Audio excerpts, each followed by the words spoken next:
Hello friends, welcome to sign tutorial. So friends, आज हम discuss करने जा रहे हैं एक्सरसाइज 1.3 का क्वेश्चन नंबर 2। 1.3 मतलब कि जो पहले वाली बुक में, जो पुरानी बुक में हमारी एक्सरसाइज 1.4 थी, लेकिन अब जो न्यू बुक आई है उसमें 1.3 है। तो हम ये स्टार्ट करेंगे। फर्स्ट क्वेश्चन मैंने ऑलरेडी डिस्कस कर लिया था, आज हम करेंगे सेकेंड क्वेश्चन। तो स्टार्ट करते हैं। जो क्वेश्चन है वो है, verify that a divided by b plus c is not equals to a divided by b plus a divided by c for each of the following values of a and b and c। हमने देखना है, हमें values दी हुई हैं। देखिए, हर बार हम क्या करते हैं, वेरीफाई करते हैं कि वो इक्वल टू होना चाहिए। LHS जो है वो RHS के इक्वल होना चाहिए। लेकिन इस बार जो क्वेश्चन दिया गया है उसमें हमारे पास क्या है, LHS जो है वो RHS के इक्वल नहीं होना चाहिए। ठीक है, तो स्टार्ट करते हैं। तो ए पार्ट क्या है, पहले हम वैल्यूज़ लिख लेते हैं, पहले हम लिख लेते हैं क्या है हमारे पास। तो सेकंड क्वेश्चन में हमें क्या करना है, वेरीफाई क्या करना है, A divided by B plus C is not equal to A divided by B bracket plus A divided by C bracket. ठीक है, ये हमें दिया गया है। ठीक है, अब हम क्या करेंगे, वैल्यूज़ डालेंगे। अब देखिए, ए में हमारे पास फर्स्ट वाले पार्ट में क्या वैल्यू दी गई है, ए की वैल्यू है 12, बी की वैल्यू है -4 और सी की वैल्यू है 2। ठीक है, ये वैल्यू दी गई है। अब हम क्या करेंगे, अब हम ये वैल्यूज़ पुट करेंगे, तो साइड बाय साइड करते रहेंगे हम। तो 12 डिवाइडेड बाय बी प्लस सी ऐसे ही है। तो हम क्या करेंगे, 12 डिवाइडेड बाय बी कितना है -4, ठीक है, प्लस सी कितना है 2। ठीक है, ये आ गई ये वाली वैल्यू हमारे पास। अब इसको हम सॉल्व करते हैं। तो पहले बॉड मास में, बॉड मास सबको पता है, बॉड मास में क्या होता है, पहले हम ब्रैकेट को सॉल्व करते हैं। सो अब देखिए, एक माइनस में है और एक प्लस में है, तो क्या करेंगे, हम इसको सब्ट्रैक्ट करेंगे। तो 4 - 2 कितना होता है 2, लेकिन 4 बड़ा है तो हमारे पास आंसर आ जाएगा -2। ठीक है, तो ऊपर हम ये लिख सकते हैं, LHS लिख सकते हैं यहाँ पे, और ये हमारा RHS आ जाएगा। इसको बाद में लिखते हैं। अब 12 डिवाइडेड बाय -2 हमारे पास क्या आ जाएगा, 12 में से 2 को डिवाइड करेंगे तो क्या आ जाएगा, 2 को डिवाइड करेंगे तो क्या आ जाएगा 6, लेकिन माइनस का साइन है तो आ जाएगा -6। ठीक है, ये हमारे पास LHS का आंसर आ जाएगा। अब हम RHS की तरफ बढ़ते हैं। RHS में क्या है, a divided by b plus a divided by c ऐसे दिया गया है। अब हमारे पास a कितना है, 12 डिवाइडेड बाय -4 ब्रैकेट में आ जाएगा, प्लस 12 डिवाइडेड बाय 2। ठीक है, ये आ गया हमारे पास। अब 12 और 4 को डिवाइड, क्योंकि ब्रैकेट दोनों में ब्रैकेट है, पहले हम ब्रैकेट सॉल्व करेंगे। तो अगर 12 और 4 को डिवाइड करेंगे तो 4 के टेबल में 12 कब आता है, 3 ज़ा, तो 3 आएगा, और माइनस का साइन है तो माइनस आ जाएगा, प्लस 12 और 2 को डिवाइड करेंगे तो 2 6 ज़ा 12 होता है। अब देखिए, एक माइनस में है और एक प्लस में है, तो हमारे पास क्या आ जाएगा, हमारे पास, हम इसको क्या करेंगे, माइनस करेंगे। तो 6 में से 3 माइनस करेंगे तो कितना आ जाएगा 3, लेकिन एक माइनस में है और एक प्लस में है। अब देखिए बड़ा कौन सा है, 6 बड़ा है तो ये 3 ही रहेगा। ठीक है, तो यानी कि एक हमारे पास -6 है और दूसरा हमारे पास 3 है। अब देखिए हमें क्या प्रूफ करना है, इज़ नॉट इक्वल्स टू, तो हम यही लेके आएंगे, not equal to, not equal to, not equal to. देखिए -6 is not equal to 3, LHS is not equals to RHS, hence verified। हमें यही वेरीफाई करना था कि वो इक्वल नहीं है। ठीक है, तो ये हमारा ए पार्ट हमारा कंप्लीट हो गया। अब हम लेते हैं बी पार्ट। अब बी पार्ट में हमें क्या दिया हुआ है, बी पार्ट में हमारे पास ए की वैल्यू है -10, बी की वैल्यू है 1 और सी की वैल्यू है 1। अगेन हम LHS लेंगे, is not equals to RHS कर लेते हैं, आगे देखते हैं इक्वल टू आता है नहीं आता है। LHS हमारे पास क्या आ गया,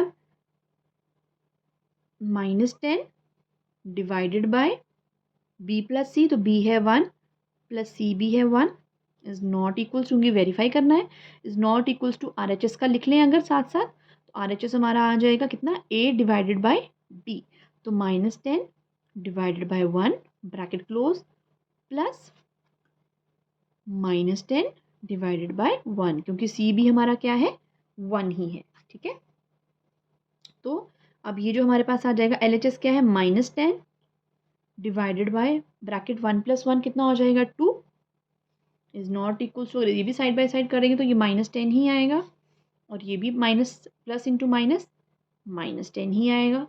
अब 10 और 2 को डिवाइड करेंगे तो कितना आ जाएगा 2 5 ज़ा 10 तो -5 इज़ नॉट इक्वल्स टू, ये दोनों माइनस में है तो आंसर माइनस में आएगा, दोनों सेम टीम की है तो ऐड हो जाएगा, तो ये हमारा आ जाएगा -20। अब इसमें भी यही है हमारा LHS is not equals to RHS, hence verified. ठीक है, तो ये हमारे हो गए A और B पार्ट किसके सेकेंड क्वेश्चन के ऑफ एक्सरसाइज 1.3, जो कि पहले हमारी एक्सरसाइज थी पुरानी बुक में 1.4। ठीक है फ्रेंड्स, अब हम लेते हैं next question, question number third. अब जो क्वेश्चन नंबर थर्ड है, अब क्वेश्चन नंबर थर्ड जो है वो फिल इन द ब्लैंक्स है। ठीक है, अब जैसे हमने ये किया फिल इन द ब्लैंक्स, अब हमें दिया है ए पार्ट, इसमें हमारे पास H तक पार्ट्स हैं और हमें जो हमें ब्लैंक्स दिए हैं हमें उसको फिल करना है। ठीक है, अब जैसे 369 को हम किससे डिवाइड करेंगे तो 369 आएगा। फिर बी पार्ट में हम -75 को किससे डिवाइड करेंगे तो -1 आएगा। ठीक है, तो अब ये सॉल्व करते हैं। तो हमारा ए पार्ट क्या है, 369 को हम किससे डिवाइड करेंगे तो हमारे पास 369 आएगा। अब देखिए साइन की कोई भी प्रॉब्लम नहीं है, तो 369 को हम 1 से डिवाइड करेंगे तो हमारे पास वही टर्म आएगी। ये हमारे पास डिवीज़न की एक प्रॉपर्टी भी है कि अगर हम किसी भी नंबर को 1 से डिवाइड करेंगे तो हमारे पास वही नंबर आएगा। ठीक है, ये था ए पार्ट।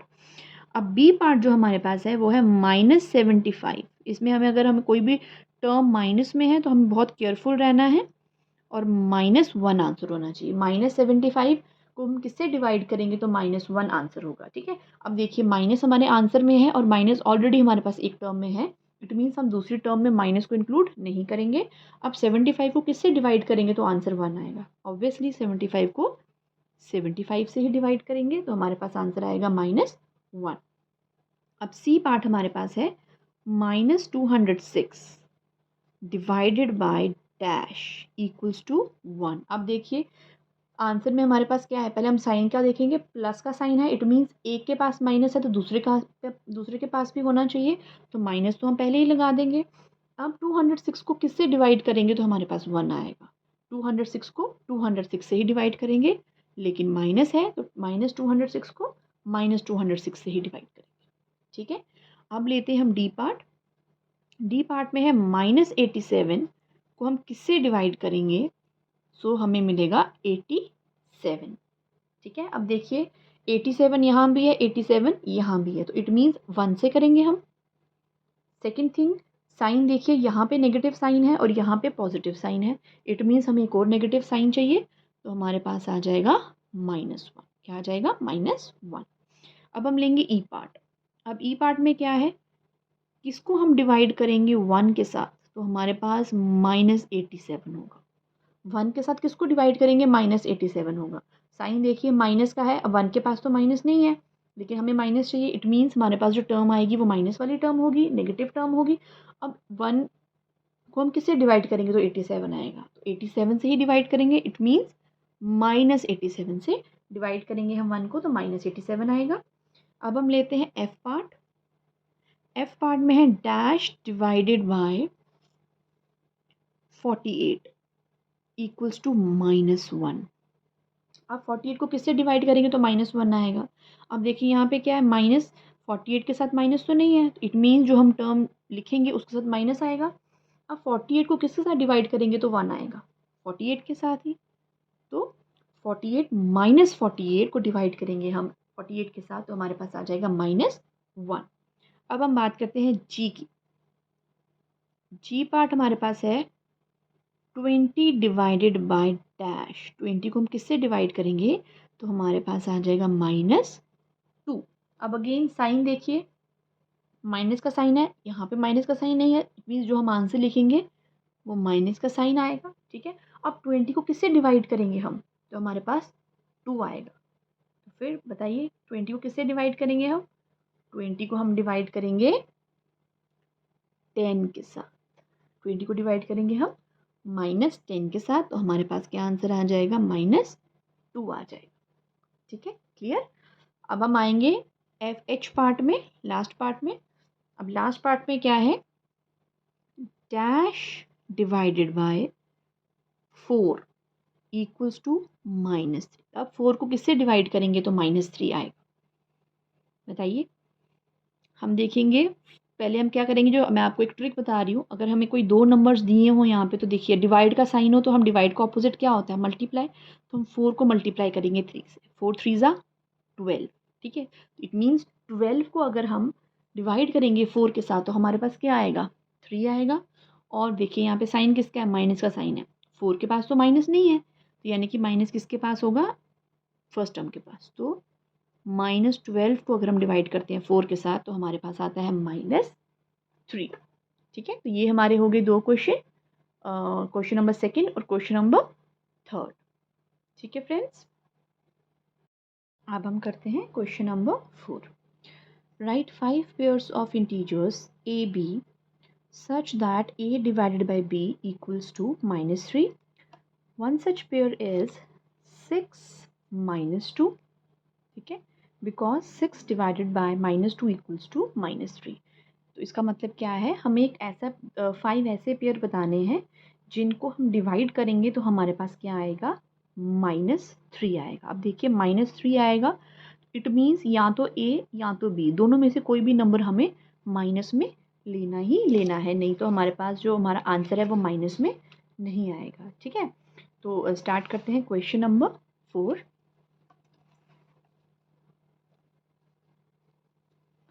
तो जैसे हमें एक पेयर इन्होंने दिया हुआ है 6 और -2।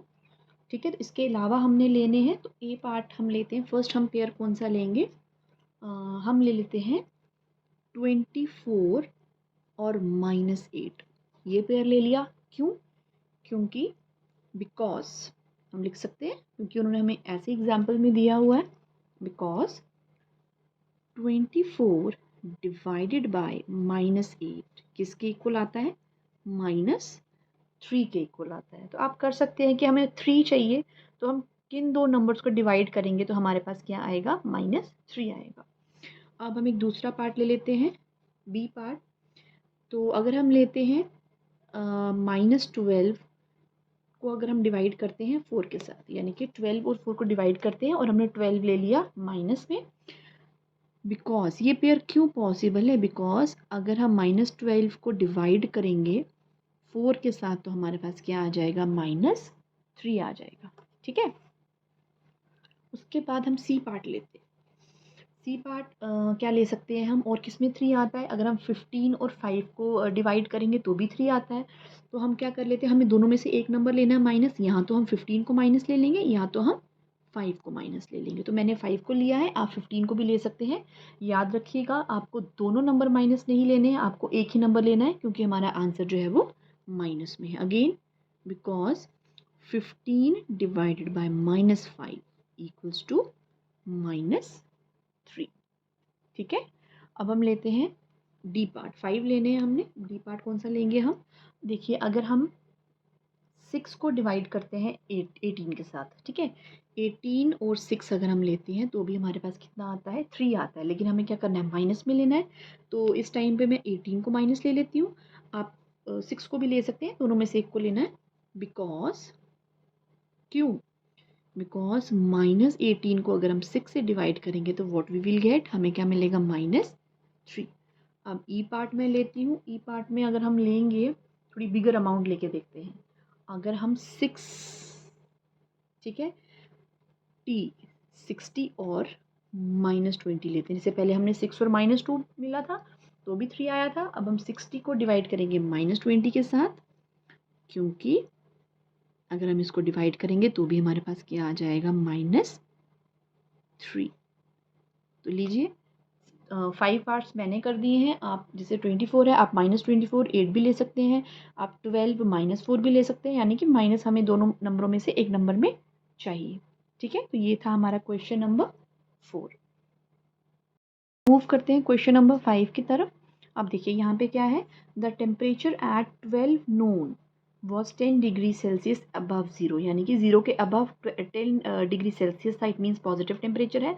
If it decreases eight the rate of 2 degree Celsius per hour until midnight, यानी कि मिडनाइट तक अगर जो टेम्परेचर है दोपहर के 12 बजे से लेके अगर मिडनाइट 12 तक जो टेम्परेचर है वो डिक्रीज हो रहा है 2 डिग्री सेल्सियस से, at what time would be the temperature be 8 degree Celsius below zero.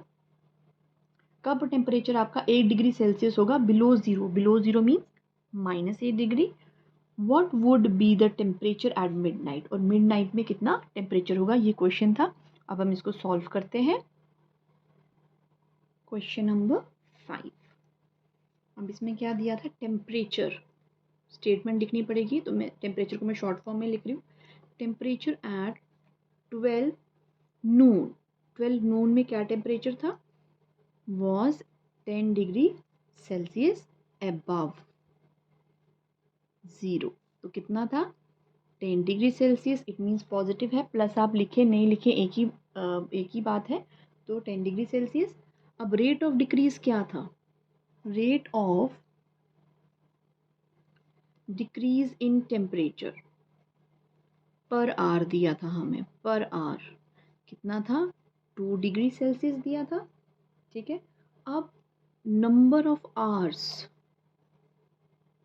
जो कि कहाँ तक थे, फ्रॉम 12 नून दोपहर के 12 बजे से लेके टू मिडनाइट,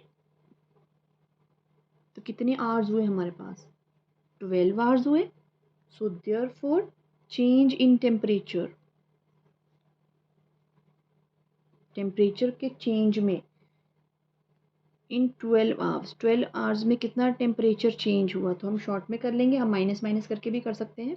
तो शॉर्ट में कितना था, 12 आवर्स था, ठीक है, और कितना टेम्परेचर 2 डिग्री सेल्सियस डिक्रीज़ हो रहा था, ठीक है। तो अगर इसको मल्टीप्लाई करते हैं -2 डिग्री सेल्सियस डिक्रीज़ हो रहा था, ठीक है, तो इसको माइनस भी लिख सकते हैं, नीचे जा रहा था, तो ये हमारा हो जाएगा -24 डिग्री सेल्सियस। तो कितना टेम्परेचर हो गया, -24 डिग्री सेल्सियस। अब हमने देखना है कि मिडनाइट में कितना टेम्परेचर था, कितना चेंज हुआ, इतना टेम्परेचर चेंज हुआ। Now temperature at midnight, midnight में कितना टेम्परेचर हुआ, कितना था हमारे पास, 10 डिग्री सेल्सियस था, ठीक है। उसमें हम अगर ऐड करते हैं -24 डिग्री सेल्सियस, तो कितना टेम्परेचर हुआ हमारे पास हुआ -14 डिग्री सेल्सियस। कितना टेम्परेचर हुआ, -14 डिग्री सेल्सियस टेम्परेचर हुआ। अब हमें क्या बताना है, डिफरेंस बताना है, ठीक है। क्या बताना है हमें, difference, difference in temperature between 10 degree Celsius and -8 degree Celsius, जो कि हमें क्वेश्चन में पूछा गया था कि किस टाइम पे था, at what time the temperature be -8 degree Celsius below zero. तो ये -8 डिग्री सेल्सियस, तो ये हमारा कितना आ जाएगा, 10 डिग्री सेल्सियस -8 डिग्री सेल्सियस, ठीक है। तो ये हमारे पास आ जाएगा 18 डिग्री सेल्सियस। तो कितना टेम्परेचर था हमारे पास, 18 डिग्री सेल्सियस। अब कितने आवर्स था ना, नंबर ऑफ आवर्स रिक्वायर्ड, अब कितने आवर्स जो थे वो रिक्वायर्ड थे, कितने आवर्स हमें चाहिए थे, ठीक है। So number of hours required, कितने आवर्स रिक्वायर्ड थे हमें, 18 degree Celsius upon 2 degree Celsius हमारे पास जो टेम्परेचर था जिससे डिक्रीज हो रहा था, तो यानी कि कितने घंटे लगे, 9 घंटे लगे, ठीक है, 9 आवर्स लगे। और time taken, therefore time after 9 hours के बाद फ्रॉम 12 नून, 12 नून से 9 आवर्स के बाद कितना टेम्परेचर हो गया, 9 PM। यही हमें बताना था। पहले तो हमें क्या बताना था, at what time would the temperature be 8 degree Celsius below zero, below zero पे 8 डिग्री सेल्सियस कितने टाइम में होगा, 9 आवर्स लगेंगे, ठीक है, और कितना होगा, 9 PM होगा, क्या टाइम था, 9 PM था। और मिड नाइट में कितना टेम्परेचर था, मिड नाइट में टेम्परेचर कितना था, 14 डिग्री सेल्सियस। तो दोनों क्वेश्चन का आंसर आ गया, temperature at mid night 14 degree Celsius और टाइम आफ्टर 9 आवर्स फ्रॉम 12 नून कितना आ गया, 9 PM, यानी कि 9 PM में था, 9 आवर्स लगे थे तो 9 PM टाइम था और मिड नाइट में टेम्परेचर था 14 डिग्री सेल्सियस। ठीक है, ये क्लियर हुआ। अब हम मूव करते हैं क्वेश्चन नंबर 6 की तरफ। अब क्वेश्चन नंबर 6 क्या है कि इन अ क्लास टेस्ट में +3 marks are given for every correct answer. हर एक करेक्ट आंसर्स के लिए +3 मार्क्स था हर एक करेक्ट के लिए, और हर एक -2 marks are given for every incorrect answer. और कोई भी आंसर अगर इनकरेक्ट था तो उसके लिए -2 मार्क्स दिए गए थे। No marks for attempting any question. अगर आप कोई भी क्वेश्चन अटेम्प्ट नहीं कर रहे हैं तो आपको कोई भी मार्क्स नहीं दिए जाएंगे। तो इसी के बेस पे 2 पार्ट्स है, 2 क्वेश्चन है हमें। जैसे कि राधिका स्कोर 20 मार्क्स। राधिका के पास कितने मार्क्स थे, 20 मार्क्स स्कोर किए उसने। If she had got 12 correct answers, how many questions has she attempted incorrectly. अब उसने, उसके पास मार्क्स कितने थे, 12 मार्क्स थे, 20 मार्क्स थे, और करेक्ट आंसर्स कितने थे उसके, 12 करेक्ट थे। तो हमें देखना है कि उसके जो इनकरेक्ट आंसर्स थे वो उसने कितने क्वेश्चन अटेम्प्ट किए जो उसके आंसर ये इतने मार्क्स 12 मार्क्स आए। ठीक है, दूसरा था Mohini score -5 marks in the many question. जो मोहिनी थी उसके कितने मार्क्स आए, -5 मार्क्स आए टेस्ट में। दो she had got 7 correct answers, इसके पास तो 7 करेक्ट आंसर्स थे। How many question has she attempt incorrectly. इसमें भी हमें क्या ढूंढना है, कितने क्वेश्चन उसने इनकरेक्टली यानी कि कितने क्वेश्चन गलत उसने अटेम्प्ट किए थे। ठीक है, स्टार्ट करते हैं क्वेश्चन नंबर 6। अब हम इसमें पहले लिखेंगे क्या क्या हमें गिवन है। सो मार्क्स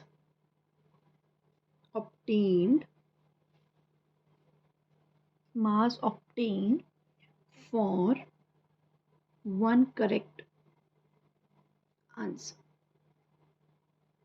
कितना मार्क्स है करेक्ट आंसर के, 3 marks. Again marks obtain for one incorrect answer. Incorrect answer के कितने थे, -2। ये गिवन था हमें। ठीक है, अब उसके बाद मार्क्स ऑब्टेन्ड फॉर नॉन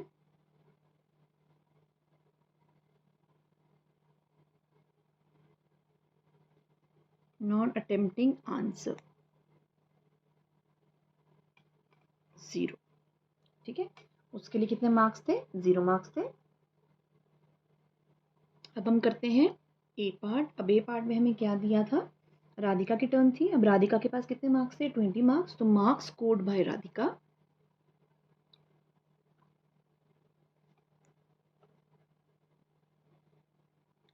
तो राधिका ने कितने मार्क्स स्कोर किए, 20। मार्क्स ऑब्टेन्ड फॉर, अब इसके कितने करेक्ट आंसर्स थे, इसके थे 12 correct. Marks obtained for 12 correct answer.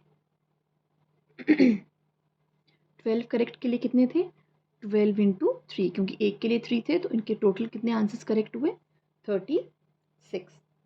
Now marks obtained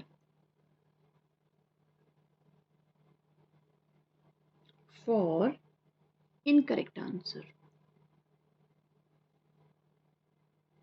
अब इनकरेक्ट के लिए कितने होंगे, इनकरेक्ट के लिए जो टोटल थे इक्वल्स टू टोटल में से हमने माइनस किए जो करेक्ट थे, तो हमारे पास कितने आ गए, -16। तो जब -16 मार्क्स उसको कितने क्वेश्चंस के लिए मिले, उसको इनकरेक्ट क्वेश्चंस के लिए मिले। ठीक है, अब कितने इनकरेक्ट क्वेश्चंस थे, तो नंबर ऑफ इनकरेक्ट क्वेश्चंस कितने थे, नंबर ऑफ इनकरेक्ट क्वेश्चंस और इनकरेक्ट आंसर्स। जो उसने इनकरेक्ट आंसर्स दिए थे उसके मार्क्स कितने थे, जो हमारे पास ये मार्क्स है -16, और अब हम डिवाइड करेंगे किसके साथ, क्योंकि कितने थे, -2 थे इनकरेक्ट के लिए, है ना। तो ये हमारे पास आ जाएगा equals to -16 divided by -2, minus minus cancel, equals to 8। तो कितने इनकरेक्ट आंसर्स थे उसके? 8 इनकरेक्ट आंसर्स थे। तो hence the required number of incorrect answers equals to 8, जो हमें चाहिए था। ठीक है, क्लियर हुआ? अब हम करते हैं इसका बी पार्ट। अब बी पार्ट में क्या था? मोहिनी। अगेन, अब मोहिनी के पास कितने मार्क्स थे? तो मार्क्स स्कोर्ड बाय मोहिनी कितने मार्क्स थे? -5। ठीक है, अब नंबर ऑफ करेक्ट क्वेश्चन कितने थे इसके? बताइए बताइए। नंबर ऑफ करेक्ट आंसर्स थे 7। ठीक है, अब marks obtained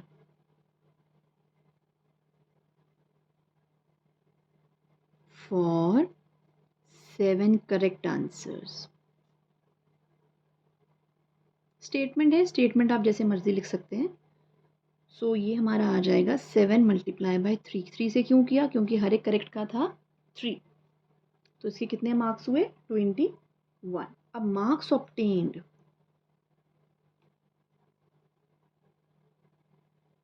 for incorrect answers. Incorrect answer के लिए कितने मार्क्स थे? अगेन इनकरेक्ट के लिए कैसे देखेंगे हम? जितने टोटल नंबर थे उसमें से हम माइनस करेंगे जो करेक्ट आंसर के थे। तो वो कितने हुए हमारे पास? -26। तो इनकरेक्ट के लिए उसको कितने मिले? -26 मिले।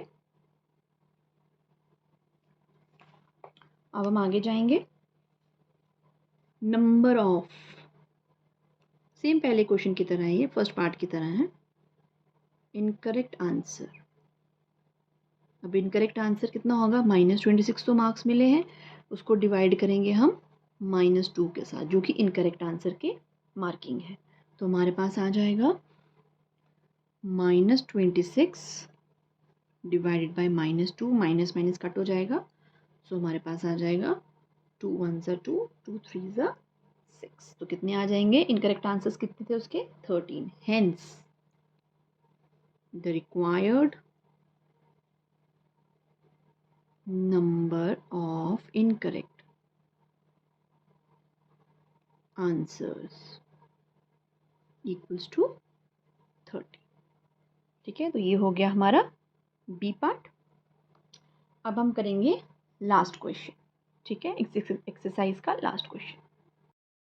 अब लास्ट क्वेश्चन क्या है? An elevator descends into a mine shaft at the rate of 6 metre per minute. Okay, if the descent starts from 10 meter above the ground level, how much long will it take to reach -35 350 meters? यानी कि elevator है, जो जैसे mines में हम नीचे को जाते हैं वैसे ही एक एलिवेटर है। ठीक है, वो नीचे जा रहा है कौन से रेट पे? 6 मीटर पर मिनट के रेट पे जा रहा है। और अगर वो डिसेंड यानी कि अगर वो 8 मीटर अबव ग्राउंड के 10 मीटर अबव ग्राउंड के लेवल में है और उसको कहाँ तक जाना है? -350 मीटर्स तक नीचे जाना है। ठीक है, तो हमने वो देखना है कितनी देर तक वो जाएगा, यानी कि हमें क्या बताना है? कितने टाइम तक वो जाएगा। डिस्टेंस हमारे पास है, स्पीड हमारे पास है, तो what we will find time. ठीक है, तो हम लेते हैं क्वेश्चन नंबर 7। ठीक है, अब इसमें क्या दिया है? The present position of an elevator. The present position of the elevator कितनी है? is at 10 meter above the ground level। ठीक है, ग्राउंड लेवल के इतने अबव है, लेकिन ये ध्यान में रखिए ग्राउंड लेवल के ऊपर है तो वो क्या हो जाएगा? पॉजिटिव ही रहेगा। ठीक है, अब उसको कितना डिस्टेंस मूव करना है? Now distance moved by elevator below, अब नीचे जा रहा है, पहले ऊपर था अब नीचे जा रहा है, कोई भी चीज़ नीचे जाएगी तो माइनस ही होगी। बिलो द ग्राउंड लेवल, और कितनी नीचे जा रहा है देखिए 350 मीटर, 350 मीटर। ठीक है, तो ये माइनस में होगा हमारा, 350 मीटर जा रहा है। अब टोटल डिस्टेंस कितना मूव करना है, total distance moved by elevator. अब एलिवेटर कहाँ जाएगा, ऊपर से नीचे जाएगा, तो उसका डिस्टेंस कितना होगा, ऊपर का 10 प्लस नीचे 350 जाना है, तो टोटल डिस्टेंस कितना जाएगा 360 मीटर। ठीक है, अब रेट ऑफ डिसेंट, अब कितने तेजी से वो नीचे जा रहा है, रेट ऑफ डिसेंट, तो वो कितना है 6 मीटर पर मिनट। मिनट में है और मीटर में, इसलिए हम चेंज नहीं करेंगे। अब कितना टाइम टेकन, मतलब कितना टाइम लेंगे, time taken by the elevator,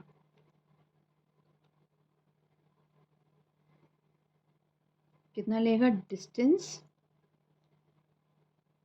upon rate of descent, that is 360 metre distance हो गया, और रेट ऑफ डिसेंट कितना था 6 मीटर पर मिनट। तो इसको हम कट करते हैं, कितना हो जाएगा ये 6 1 जा 6 6 सा 36 और 0। ठीक है, तो ये आ जाता है 60 मिनट। ठीक है, अब 60 मिनट कितने आवर्स होते हैं, 60 minute is equals to 1 hour. So hence the required time, कि ऊपर से वो नीचे जा रहा है उसका time, the required time equals to 1 hour, यानी कि एलिवेटर ऊपर से जो नीचे आ रहा है उसको कितने टाइम लगेगा इतना डिस्टेंस कवर करने में, he will take time 1 hour. ठीक है, 1 घंटे में वो टाइम लेगा। तो फ्रेंड्स, इसके साथ ही हमारी ये एक्सरसाइज ख़त्म होती है। एक्सरसाइज के साथ साथ ये चैप्टर भी ख़त्म होता है। अब नेक्स्ट वीडियो में हम क्या करेंगे, नेक्स्ट चैप्टर स्टार्ट करेंगे। बुक मेरी पुरानी वाली ही है, लेकिन जो एक्सरसाइजेज हैं, कौन सी एक्सरसाइज कट है वो एक्सरसाइज मैं नहीं कराऊंगी। ठीक है, और साथ साथ आपको बताती जाऊंगी कि जिन बच्चों के पास अगर कोई पुरानी बुक है तो वो अपनी बुक को कैसे न्यू बुक की तरह ले सकते हैं, ठीक है, यूज़ कर सकते हैं। Okay friends, thank you for watching my video. Friends, if you like my video please share my video, कि ज़्यादा से ज़्यादा बच्चों तक पहुँचे और वो बच्चे भी इस चीज़ का फ़ायदा उठाएँ। ठीक है friends, so thank you and have a nice day, bye bye.